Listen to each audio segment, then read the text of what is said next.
هەڵکە ئاوای بەرزی ئیسلام چێن ئەوانەی هەموو کاتێک لاخەمی دین و ژینی کۆمەڵگای کوردیدا بوون منداڵەکانیان بە سەنتەر و ڕێکخراوەکانی کۆمەڵی دادگەری سپاردووە بۆ ئەوەی پەروەردەیەکی دروست بکرێن.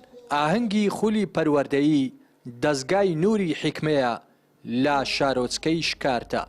ئەمەش نمونەی سەدان خولە بۆ پێگەیاندن و پەروەردەی منداڵان و ناوجەوانان بە شێوەیەکی دروست. دیارە سوپاس بۆ خوای پەروەردگار ئەو ڕێکخراو و سەنتەرانەی کە هەمانە خزمەتکردنە بە پەروەردەیەکی ئیسلامی بۆ نەوەیەکی نوێ و نەوەیەکی دەستپاک و دڵپاک و داوێن پاک.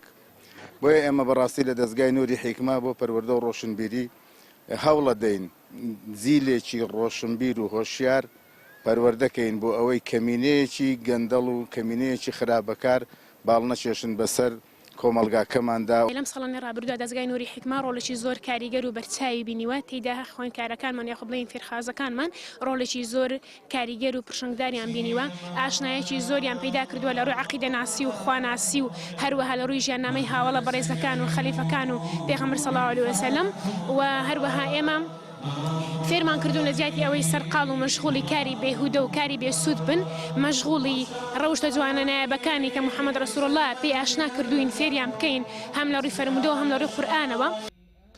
قوتابیان و کەسوکارەکانیان سوپاسی دەستگا و ڕێکخراوەکانی کۆمەڵ دەکەن و دەڵێن بەبێ خەمی منداڵەکانیان داوەتە دەستیان چونکە دەزانن پەروەردەیەکی دروست لەژێر سێبەری بەرنامەی ئاینی پیرۆزی ئیسلام دەکرێت.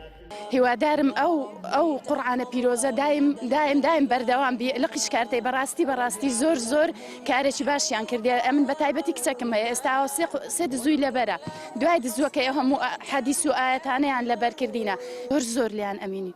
ئەگەر لیان ئەمین نەبین یعنی هەر منداڵەکانی خۆمان ئەمین نەبن قەت ناینێرم. بەس ئەزانم زۆر دەستگایەکی باش و دەستگایەکی زۆر باشە. من ناوم لینا حەمەدە من حەسەنە پایەکانی ئیسلامش بێرم کە شەش دانن. یەکەم باوەڕبوون بە خوددا، دووەم باوەڕبوون بە کتێبە ئەسمانیەکان، باوەڕبوون بە پێغەمبەران، باوەڕبوون بە مەلائیکەتەکان، باوەڕبوون بە ڕۆژی دوای، باوەڕبوون بە قەزا و قەدەر. سەرەتا سوپاسی مامۆستایانەکەم ئێمەی فێری پەروەردەی و ڕێنوێنی و نوێژکردن کردووە فێری ئەوەشی کردوین ژنێ و بە هاوڕەکانمان نەدەین.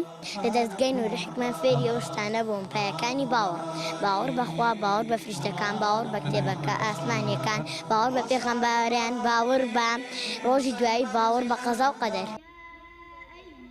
هەروەک چۆن سەنتەر و ڕێکخراوەکانی کۆمەڵ بوون بە قەڵغانێک بۆ لادانی بیری نامە و تێکدانی شیرازەی کۆمەڵگا پەرلەمانتارەکانیشی لا ڕابردوو جگەلەوەی کاریان کردووە بۆ بەدەستهێنانی مافەکانی هاوڵاتیان بوون با ڕێگر و لەمپەر لە بەردەم هەر هەوڵێکی بەو ئاراستەیەدا و دژی وەستاونەتەوە.